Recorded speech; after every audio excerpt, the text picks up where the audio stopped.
Hey guys, this is Pat Jenkins of On the Hill Media and voice of Fayetteville High Bulldogs Athletics. Make sure and subscribe to our YouTube channel, that's On the Hill Media.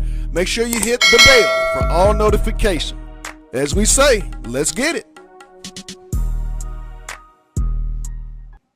And welcome in here live at CMAX Southern Kitchen at 2190 MLK Boulevard in Fayetteville. It's the Casey Dix Show. Now, we will be doing this show going forward on Wednesdays from 1 to 1:45 p.m., but due to some family obligations yesterday, Coach had to postpone, but we're glad to have Coach Dick here live at CMAX Southern Kitchen for his first Coach's Show.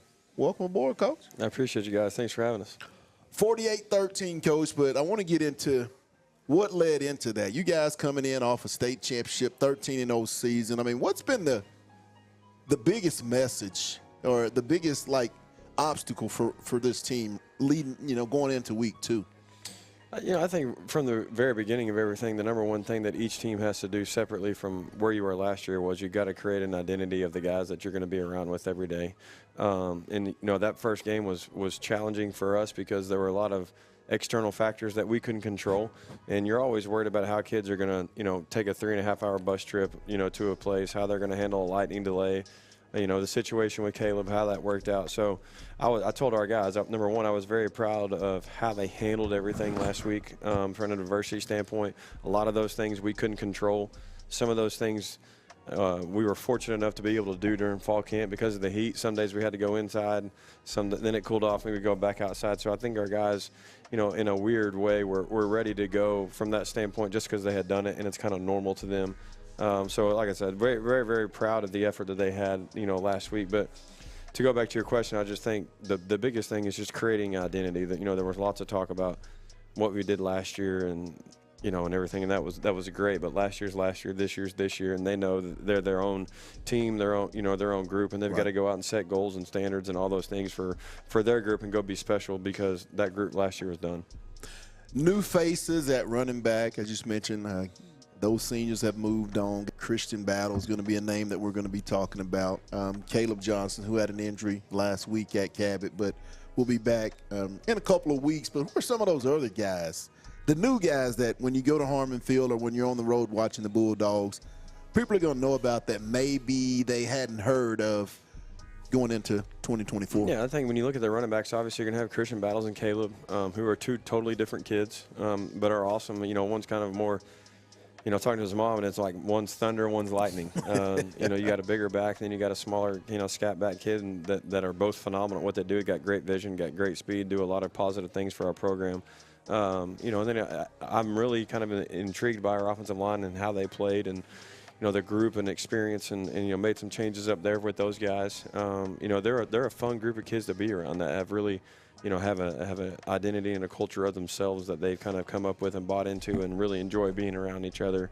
And on the defensive side, I think, you talk about Brody Jones, who was our defensive player of the game, who was been in our program, just was hurt last year and unfortunately had to miss, the regular season due to had a broken bone in his leg. You look at Kendrick Williams and Dax and, the defensive line with DZ, who played last year but, may not necessarily have started. And then you have Jackson Oliver and Jack Kessner. And a lot of those kids have grown up in our program and just been, foundational pieces for many, many years. And then, the guy in the middle that anchors kind of the whole thing and makes everybody get lined up, and sorts out the issues and the problems in Rhett. And he's kind of, he's our guy that keeps everybody down to earth, if you will, and makes sure everybody's where they're ready to go. Talk about the stalwart on offense, Jason Delamar. A guy comes in, the state's leading receiver after his junior year, and all he did last Friday night was still show why he is one of the top receivers. Where have you seen Jason grow in his game at receiver, Coach, from his sophomore, junior, now heading into his senior year? Well, I think the biggest thing just from his sophomore year to now is he's just kind of grew up.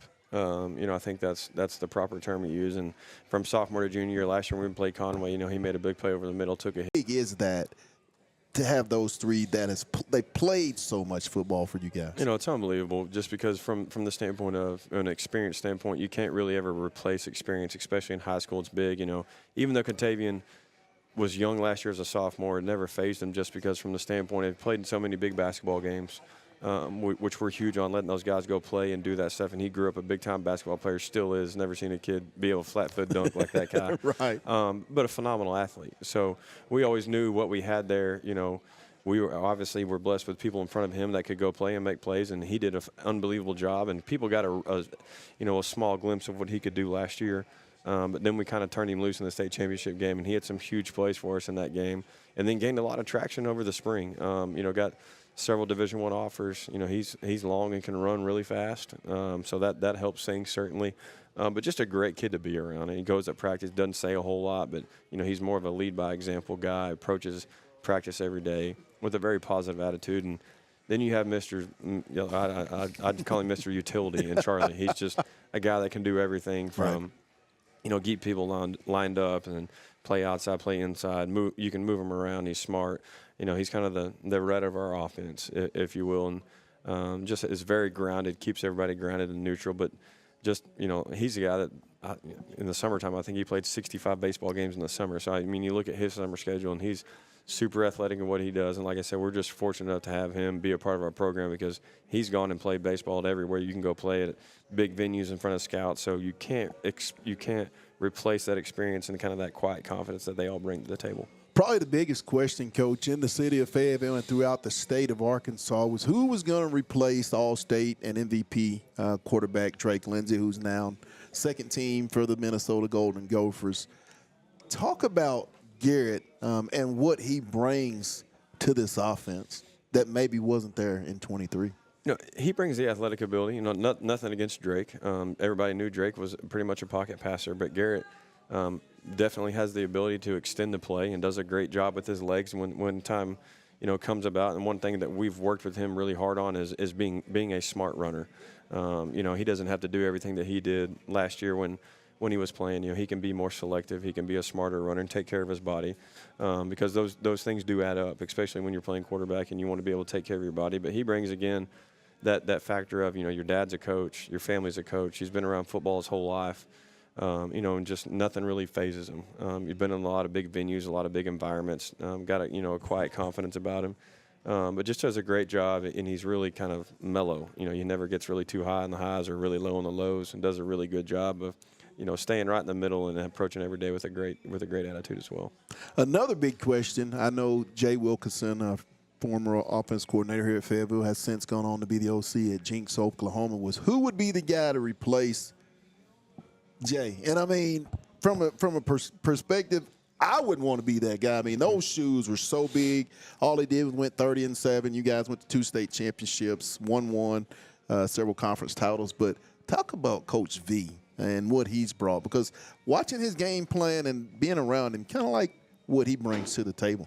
Yeah, you know, philosophically, there's a lot of similarities. You know, he's been a head coach before. Was at Nashville for 10 years and won 85 games as a head coach. So, you know, again, he's been at a bunch of different levels, whether it's high school or college, and done a great job of really putting, you know, the thing we like about him is really flexible. You know, he finds pieces of a puzzle and really institutes what we want to have, you know, with that person here, that person there, and really kind of pieces it together as far as what we want it to look like, you know, as we move forward. It's not necessarily where we are right now. Obviously, we want to continue to have a great season and, you know, be very productive on offense, but really kind of focus towards the end of the year and what that's going to look like. But, you know, he's very, very, you know, been an offensive coordinator for a long time, so he knows what to expect and really knows kind of the ins and outs and how to make it better and tweak it here and there. And, again, just I think anytime you can add somebody to your staff that has the experience that he has, you know, obviously being a head coach and all over the place has been, you know, a really good fit for our staff. Obviously, part of a great culture is continuity within your coaching staff. And when you do look at that offensive side of the ball, Coach Jordan, Coach Kaggs, a lot of these guys have been with you throughout this journey. I mean, talk about Coach Jordan. A lot of people don't realize Justin's had multiple 1,000-yard receivers here over a course of 3 years, and just guys that you don't really talk about. But talk about that offensive staff and how some of them may go unnoticed in the job that they do there at Fayetteville. Yeah, you know, I like to tell everybody we're only as good as the people that we put around us, and we've got some really good coaches here at Fayetteville.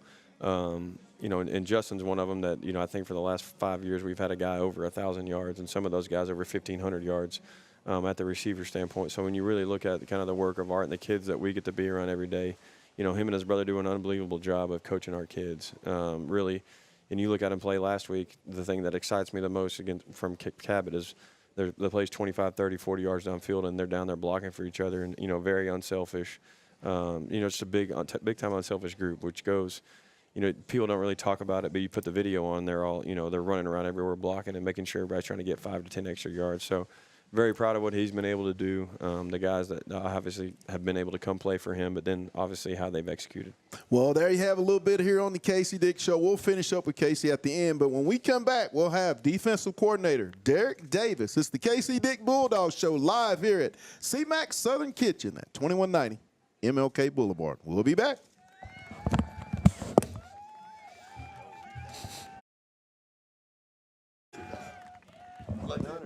Yeah, I'll just have to talk to Derek, then we'll just talk about it. I'm talking about Derek.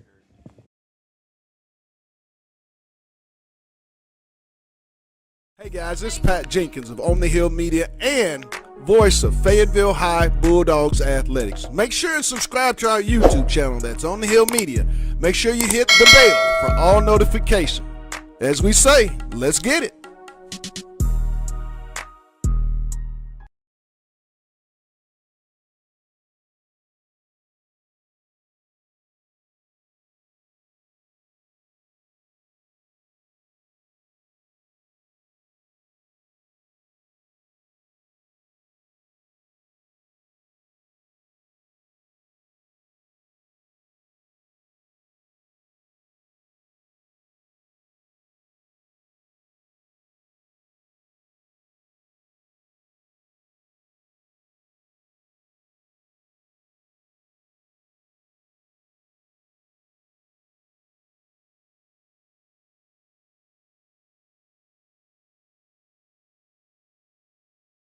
No.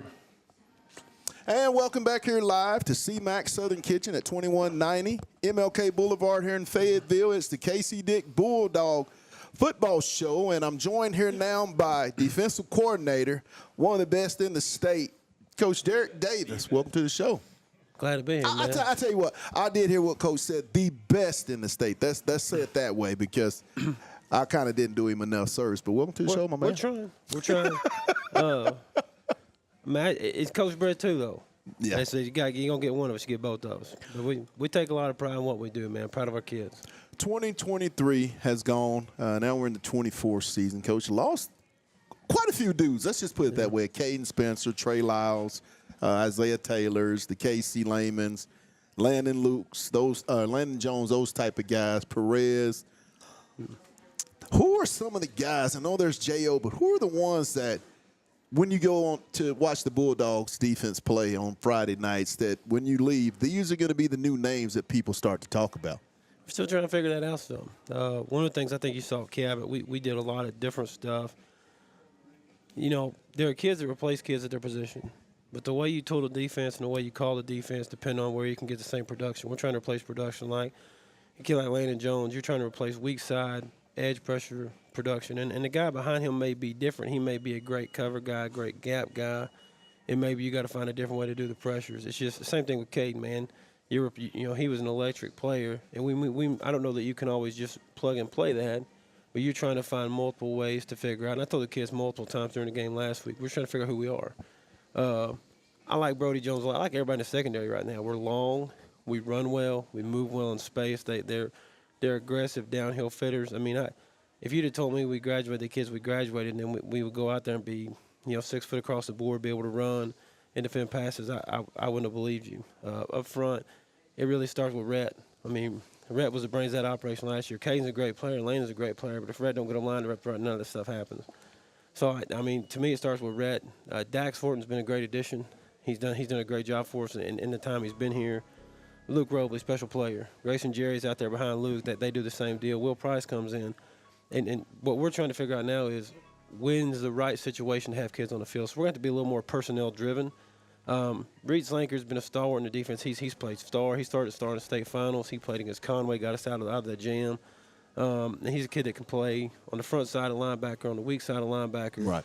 And him and Rhett, I've coached he and Rhett since they were, I tell them, like 14 years old. So he and Rhett are really, really good about getting us lined up. playing inside gap schemes. Dak's also been a great addition to that up front. And J.O., it's hard to miss. Really like Jack. We got Jack back. I don't know if you remember, but Jack Kessner got hurt. Kind of has a lingering hamstring thing from the Northside game on last year. And I feel like Jack's back healthy. Had a killer game last week. Jaden Holt, kid who made the sack to seal the win, moved down the D-line. He's a kid finding his way down there, and I think that he's one of those. The first few games are hard because we're playing a bunch of big personnel teams, and I don't know that is – it's hard for us to force Holt into the spot where, like, when we go play 10 personnel, light personnel, empty stuff, Holt will kill it. But I like all of them. We're about 2-3 deep across the board of guys that you feel good about putting in a game. When I watched this team last year, I mean, they had, like you said, some dudes. But when you watch this particular version of the Bulldog defense, what you see is depth and speed. Yeah. The position that sticks out to me is that linebacker spot. How big is that, Derek, to come back and have that middle with so much strength with the guys that have carried the load pretty much on that defense as returners? Oh, it's huge. I mean, because our defense is so intellectual. Like, we ask those kids to see a lot, remember a lot, call a lot, and if you're going to play fun defense based on tendencies, you got to have dudes that know what's going on. And I think that the thing you have in the middle out of Rhett and Slank right now is they've seen a ton of football. And it's easy for us. Like last week at Cab, if you go back and watch the film, we end up in a different look than we started in. And we're able to do that because we got guys that can go out there and get us lined up based on whatever we see. And that's who we are. We've kind of made the commitment early on that we're going to do a crazy film breakdown. We're going to try to attack the data and let those kids go play to their strengths, which to me is intelligence, speed, and physicality. What do you think is going to be the biggest obstacle for this team to have a chance to make a run at Little Rock? I know we're just here going into week 2, but with this team, and I kind of look at it with them being sophomores, having to come in behind the state runner-up, getting that experience, and then as juniors winning it, do you see that as an added advantage for this group to go through this senior season? I think so. I think they've seen a lot of football, but I also think that a lot of these kids as juniors were leaders. You go back and watch, like there were older kids than Rhett on the defense last year. And Rhett's kind of, I call him the team mom when he's out there, but Rhett's making sure that everybody's where they're supposed to be, and he's taking care of making sure they're doing what they're supposed to be doing. I mean, I'm going to miss those guys. Like, I miss Noah and Landon every day just because they were fun. Right. But, I mean, as far as replacing production and the actual nuts and bolts of the defense, I feel really comfortable with Rhett and Slank out there because they know me, and we're able to get in and out of the looks we want to when we want to. I mean, the biggest obstacle any team always has is learning to play for one another and gelling together. And that was kind of the deal going into this year. There are some pieces, like there are some kids that moved in. And any time you have additions like that, going back and making sure you build those deep, meaningful relationships it takes for you to go do the hard stuff, take on the pain you got to take on to win the tough games. You get a new move in the secondary, transfer Kendrick Williams. Yeah. What does he add to that back end, Coach? He's an elite DB. He got that moves well in space. He's been forced from the time he started as a sophomore. He's been forced into a position where he's had to go play in big moments, be in big games. And, I mean, he's not scared of that stuff. He's not going to shy away from the spotlight, but he moves well in space. He's an elite cover guy. Like, he's going to do that thing very well. But I think that for our kids, having the kids, and Dax is the same way, having kids that have had to go play really big games and had success, I think it gives them a little street cred coming in, like they know what they're about and what they can do. But he's been great back there. Last guy I want to talk to you about is senior Jackson Oliver. How have you seen his game grow? He came in as a sophomore, and it just seemed like was getting his feet wet last year. Played with a little bit more of an edge. Where do you see Jackson his senior year, and what's his ceiling? I don't know that his game has gotten any better since he was 14. He was really, really good, but I think his mentality and approach is far different. And I think that J.O.'s worked himself into a position where he can be a down-to-down guy. He had to do that last year. I don't know if you realize this, but Isaiah had a deal going on with his knee early on. Basically, J.O. went out there and ran the show on critical downs for the first 3 or 4 weeks. And I think that forced him to think about what does it take to be a down-to-down nose guard. And I thought he did that stuff. I think his body's in better shape than it's been in a long time. I see him in practice doing the hard stuff when we're running, when it hurts a little bit, way less complaining about that stuff. Like, he's grown up immensely. His brother cuts my hair, and I coached his brother here too when he was a senior. And me and Jalen talk a lot about, the differences in Jack growing up and how different Jack is now than, as a 14, 15-year-old kid. But even as a sophomore, and I thought last year he was immensely mature. I thought you could see it growing up. And Right. I thought that basically he was a kid that figured it out kind of in the middle of preseason last year and bowed his neck. And by the end of the year, I mean, he's a force. Like, he's hard to deal with, man. And that's in any defense. When you look around and play people, there just aren't – there's not another J.O. And there's not a lot of people that have a nose guard that can take over a game. And, I mean, he's a special kid. He's a great kid, but turned into a fantastic leader. And he's one of those kids I used to tell that if you ever figure it out, you're going to be a fantastic adult. And he is, man. He's a leader on the football team. He does the hard stuff. And now he's a guy that's a lot like the guys that used to kind of pick him up. And he's become one of those people, and I think that makes me really, really proud, but also tells me that he's going to make it, man. He's going to do great things. And I think the more film he gets out there, the more people watch him, the harder it is to ignore. Well, Coach, I appreciate you for being on. You'll hear a lot more throughout the season from Coach Derek Davis. We're going to take a real quick break, and then we're going to bring Coach Dick in and just talk about game keys as they're going to be traveling to Broken Arrow to take on the Tigers tomorrow. Kickoff at 7 p.m. You're watching the KC Dick Show live from CMAX Southern Kitchen. We'll be back. Hey guys, this is Pat Jenkins of On the Hill Media and voice of Fayetteville High Bulldogs Athletics. Make sure and subscribe to our YouTube channel. That's On the Hill Media. Make sure you hit the bell for all notifications. As we say, let's get it.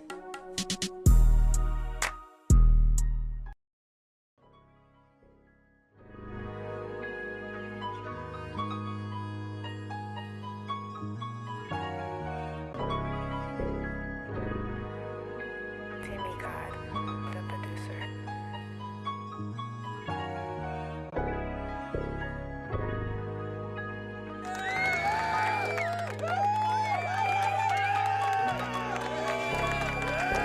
And welcome back here live from CMAX Southern Kitchen at 2190 MLK Boulevard. It's the first of many of the KC Dick Bulldog Football Show. And here to wrap up today's segment, Coach, got a big trip off to Broken Arrow to take on the Tigers tomorrow. What are going to be some of the keys first offensively for you guys to have success tomorrow night? I think number one, obviously, we need to be able to run the ball. I think going into any game, we need to be able to do that and capitalize on that for sure. And then, just our kind of who we are, what we want to be. We need to have some explosive plays, obviously, on offense, being able to protect the quarterback when we want to throw it. But then, get the ball to our guys in space and let them go be who they are. So I feel like if we can do that, then we'll be pretty confident in our game plan and, obviously, our kids' ability if we were able to do that. Defensively, what do you think those keys will be? I think number one, obviously, got to stop the run. I don't think it's really a hidden thing as to, excuse me, as far as what Broken Arrow wants to do. We'll have to be able to stop the run and then put pressure on the quarterback. So kind of excited to go against that and be over there and take our kids over there in that environment and go be able to do that. So excited, obviously, about the opportunity for sure. Well, hey, that's going to wrap it up. But each and every Wednesday, now we won't be here next Wednesday, but the following Wednesday heading into the Bulldogs home opener versus Texas High, we'll be here every Wednesday with the KC Dick Show from 1 to 1:45. We'll have players, more coaches, and just get to know this Bulldog program from the inside out. But for CMAX, our title sponsor, want to thank them for today's show. We'll be back. Hey, we got some football to go call tomorrow. You can catch On the Hill Media as we'll be on there at 6:45, followed by kickoff at 7 p.m. And you know what we say from our producer, Demetrius, Coach Dick, Coach Davis, let's get it. Y'all take care now. It's On the Hill, and it's the KC Dick Show on the Hill Media TV.